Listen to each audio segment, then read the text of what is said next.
Bom, pessoal, vamos continuar a nossa aula falando de respiração celular. E para entender essa respiração, vamos pontuar alguns fatores que interferem nesse processo de respiração, como, por exemplo, o tipo de substrato disponível para que a célula realize o processo de respiração. É carboidrato? É aminoácido? É lipídio?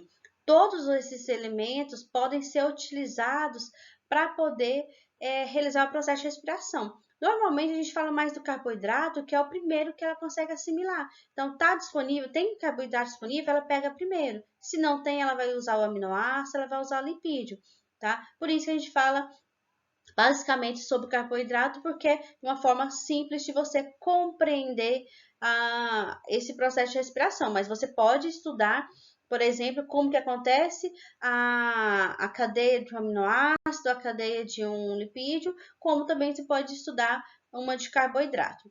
A temperatura, o aumento da temperatura ou a diminuição dessa temperatura vai auxiliar nesse processo de respiração. Por exemplo, quando você tem um aumento de temperatura, nós temos uma maior taxa respiratória. Então, a gente vai gerar mais energia para tentar controlar a temperatura do nosso corpo. A planta vai gerar mais respiração para poder controlar ali as suas atividades metabólicas, para que ela não perca tanta água assim, para que ela feche seus estômagos. Então, tudo isso envolve gasto de energia. Logo, se eu tenho um local mais frio, uma diminuição brusca dessa temperatura, eu vou ter também uma diminuição na taxa de respiração. A presença ou a ausência do oxigênio vai influenciar. Por quê? Porque se eu não tenho oxigênio, não vai haver respiração? Vai sim, só que vai ser uma respiração anaeróbica e não aeróbica, tá? Eu tenho outros tipos de respiração anaeróbica, como por exemplo o que acontece no processo de fermentação. Então, quando eu tenho alguns processos industriais e eu tenho a presença de leveduras, essas leveduras vão fazer esse processo de respiração anaeróbica. E aí eu tenho como um produto final a molécula de álcool. E isso eu posso pensar, por exemplo, lá na fabricação do álcool, que eu tenho um processo de fermentação da cana-de-açúcar com o auxílio das leveduras de Saccharomyces cerevisiae, que aí ao final eu tenho ali as moléculas de glicose, no caso eu vou ter as moléculas ali de sacarose e também de álcool ao final do meu processo. Eu tenho também o gás carbônico, que a concentração desse gás carbônico pode diminuir a respiração, principalmente nas plantas. Se eu tenho um aumento do gás carbônico nas plantas, ela vai fazer mais fotossíntese e ela faz menos respiração celular. Então, são itens que eu tenho que observar, que vai influenciar na minha taxa respiratória ali dentro de uma célula, na mitocôndria, seja em animais ou sejam em... E o que é essa respiração, Litânia? Você está falando de respiração e não explicou o que é isso até agora. Bom, respiração, ele é um processo de conversão das ligações químicas de moléculas ricas em energia que vão ser usadas nos processos vitais. A mitocôndria, ela muda o formato das ligações químicas. Então, ela, ao invés de ter uma ligação complexa com poucos elementos, ela vai ter uma ligação, ela vai transformar isso em uma molécula de ligação que é mais fácil ser quebrada e ser utilizada rapidamente. E aí ela tira aquela grande pressão calórica de uma molécula química e divide esse poder calórico em várias moléculas em menores potenciais, mas que podem ser utilizadas rapidamente. E aí a gente tem, por exemplo, um processo que a gente vai chamar de glicólise. Você vai quebrar inicialmente uma molécula de glicose em ácidos pirúvicos e aí depois você vai gerar ali dióxido de carbono juntamente com água, vai fazer ali o ácido oxalacético, tem 3 etapas, e aí você tem a formação de uma adenosina de trifosfato.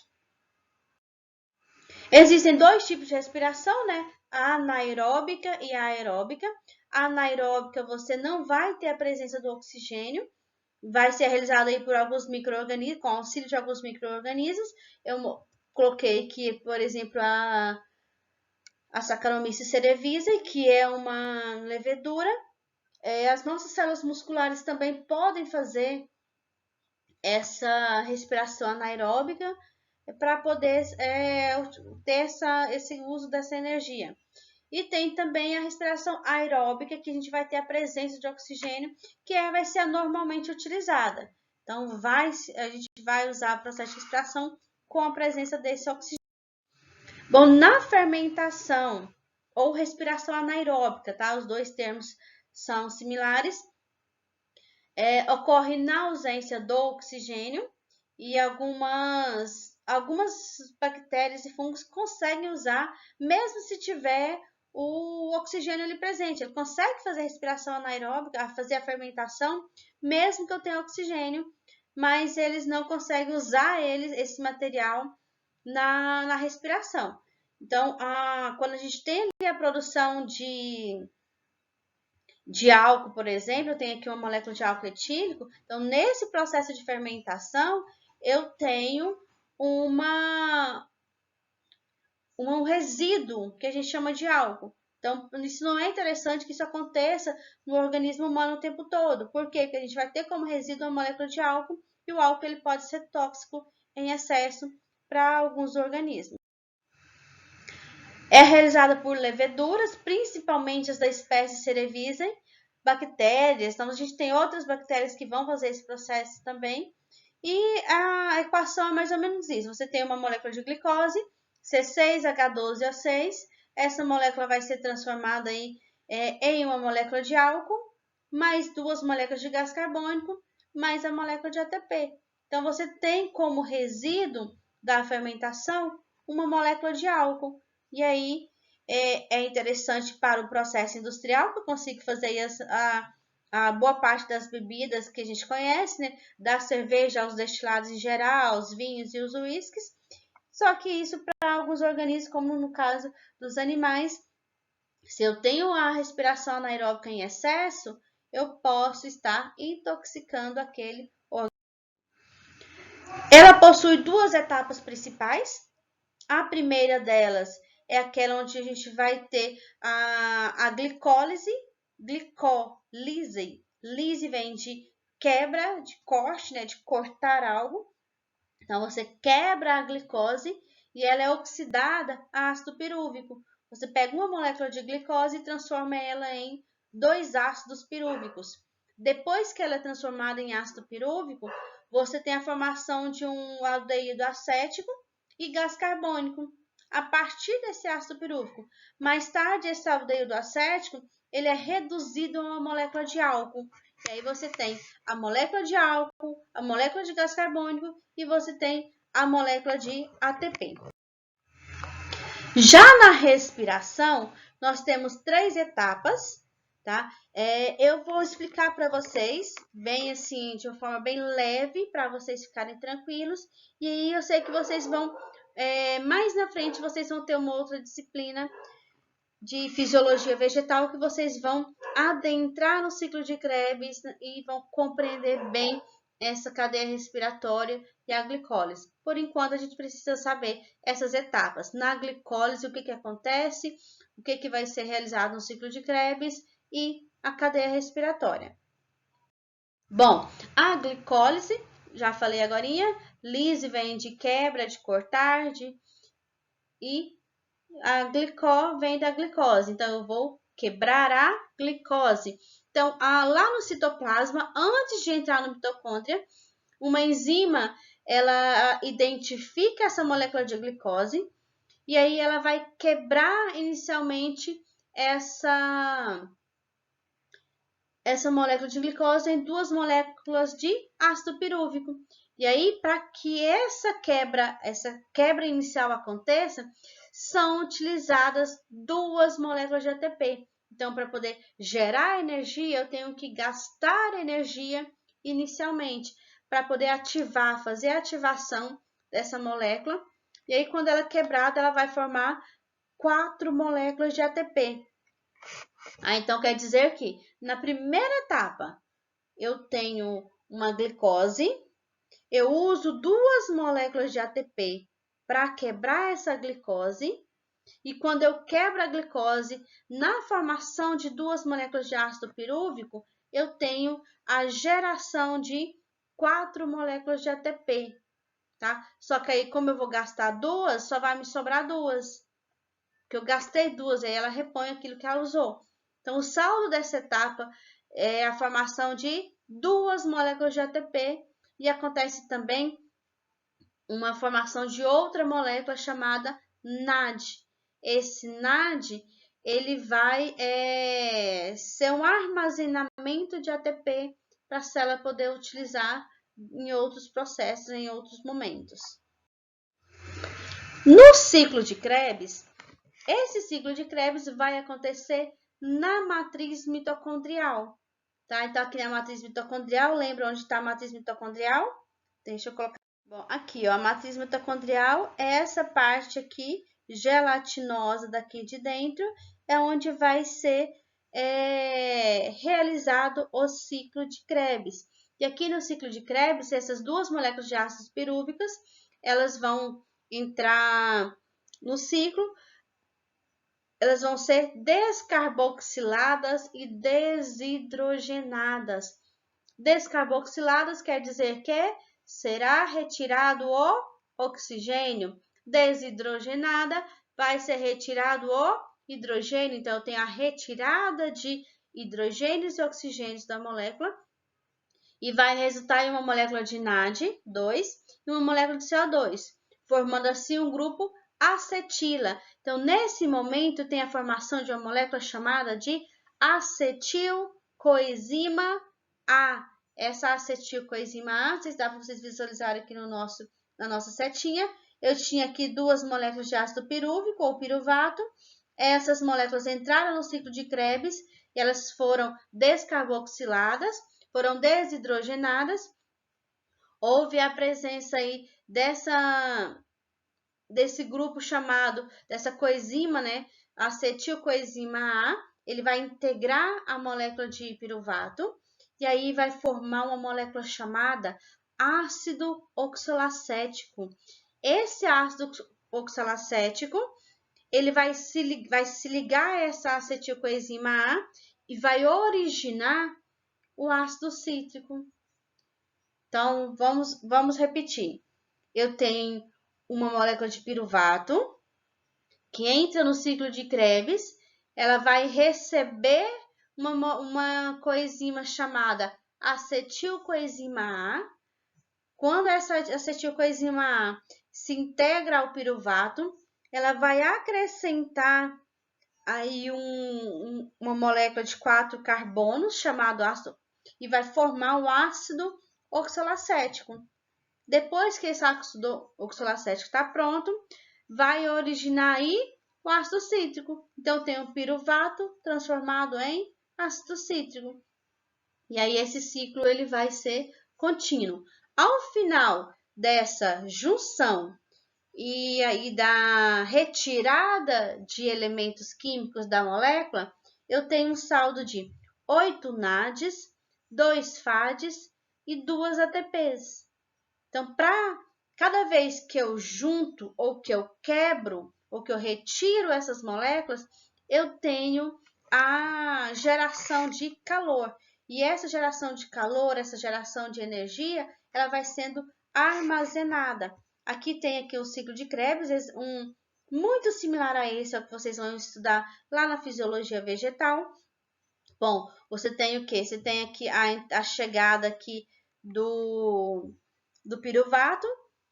Junto com o piruvato, você tem a enzima, a coenzima acetilcoenzima A. Depois disso, ele é sintetizado em ácido cítrico. E aí é contínuo, gente. Isso é o tempo todo acontecendo. Então, cada vez que a molécula ganha um carbono, ela perde um carbono, ela vai armazenando energia nessa quebra química. Porque o que é energia? Energia é calor, né? Então, é a geração de calor. Então, essa reação química para acrescentar um carbono e para retirar um carbono aqui do ciclo, seja indo do piruvato até o ácido oxalacético, do ácido oxalacético para ácido cítrico. Então, essa junção de elementos químicos faz com que seja gerado energia, e essa energia ela vai ser armazenada em forma de NAD, em forma de FAD, em forma de gás carbônico, que ela vai ser utilizada aí, se for no caso de uma planta, se for no nosso caso de um animal, o que a gente faz com esse gás carbônico? Joga fora, né? Você respira oxigênio e joga gás carbônico fora. E a molécula de ATP. E, por fim, nós temos a cadeia respiratória ou fosforilação oxidativa, tá? É onde vai acontecer na crista mitocondrial. Vamos pensar, na glicólise, ela acontece lá dentro do citoplasma, tá? Então, a glicólise ocorre no citoplasma, o ciclo de Krebs acontece na matriz mitocondrial e a cadeia respiratória vai acontecer na crista, lá na segunda membrana da mitocôndria. Essa cadeia respiratória, os átomos de hidrogênio serão, onde está ali no NAD, você tem ali o NADH2, NAD+, NADH, FADH. Então, esses hidrogênios serão transportados, eles vão ser liberados por essa membrana. Então, os elétrons deles eles vão sair. Eles não vão ficar dentro do ciclo, eles são liberados. E aí, quando eu tenho uma planta, esses Hs liberados vão se juntar aos oxigênios que foram liberados lá atrás e formam a molécula de água. Por isso que lá durante esses processos eu tenho a formação de água e eu tenho formação de oxigênio lá na planta. Quando ela vai fazer fotossíntese, ela tem formação de oxigênio. E aí esse hidrogênio liberado na respiração se junta com o O2 que foi produzido lá pelos cloroplastos e serão formadas as moléculas de água que podem ser utilizadas pela planta ou podem ser emitidas pela atmosfera. Comentei aqui, né, que não são os átomos de hidrogênio que são transportados, e sim os seus elétrons, os elétrons que vão sair nessa quebra do átomo, porque os hidrogênios ficarão dissolvidos. E as coenzimas, proteínas, estão arrumadas na membrana, tá? Então, isso aqui é tudo organizadinho, são proteínas que estão ali para poder auxiliar nesse processo de bombeamento de hidrogênio. Por isso que a gente chama de cadeia respiratória, porque ela joga esses hidrogênios fora para juntar com a molécula de água, ou fosforilação oxidativa. Então, eles liberam esses hidrogênios para a atmosfera, os íons desses hidrogênios, para que eles sejam utilizados em outros processos. Aqui a imagem, né, dessa movimentação desses hidrogênios e como eles são transportados aqui, né, de uma proteína para outra. E aí eles vão liberando. Cada vez que essas moléculas NAD, FAD caminham dentro dessas proteínas, elas vão perdendo esses hidrogênios e aí tem uma grande quantidade que serão transportadas e sintetizadas para fora ali da mitocôndria. Dessa forma, a gente tem aqui liberação de energias em etapas. A gente fala assim que cada vez que vai uma molécula de FAD que vai liberando esses hidrogênios, nós temos uma liberação de energia em etapa. Por que a célula faz isso? Por que ela vai liberando em etapas? Porque, como eu disse, a quebra química desses elementos, ela gera energia, ela gera calor. E a célula não suportaria se a gente usasse todo o calor das moléculas de uma vez. Ela poderia entrar em combustão. E aí ela vai liberando esse calor gradativamente e vai usando essa energia para o seu processo metabólico. E aí vai sendo sintetizado esse ATP, que fica uma forma mais fácil, mais simples e mais leve para essa célula utilizar toda a sua energia. Existe um balanço energético. Eu não cobro isso na nossa disciplina, porque eu sei que vocês vão aprender a fazer esses cálculos detalhados lá na disciplina de fisiologia. Por exemplo, na glicólise, eu tenho a geração de 2 ATPs porque 2 é 4, né? Mas 2 eu gastei inicialmente, então eu tenho 2. Cada NAD vale aí 3 ATPs, cada FAD vale 2 ATPs. Então, ao final de um processo de respiração celular com uma única molécula de glicose, eu vou ter a geração de 38 ATPs. Imagina o tanto que essa mitocôndria é eficiente para gerar energia. Ela pega uma única molécula de glicose, C6H12O6, e transforma em 38 moléculas de ATP, que são moléculas leves de energia para a célula utilizar rapidamente. Precisou de energia, ela pega o ATP e sintetiza no seu processo metabólico. Só para mostrar para vocês aqui, essa aqui é a molécula de ATP, mas nós temos também o ADP e o AMP, que são a adenosina de monofosfato, quando eu tenho apenas um grupo fosfato aqui na molécula química. De difosfato, eu tenho 2 moléculas de energia aqui de fosfato aqui nessa molécula. E a adenosina de trifosfato, eu terei 3 moléculas de fósforo do grupo fosfato aqui junto com essa molécula de adenina e a ribose. E eu vou usar esse material como fonte de energia imediata. Bom, pessoal, e aí agora o nosso próximo conteúdo a gente vai falar sobre cloroplasto. Até aqui, tranquilos?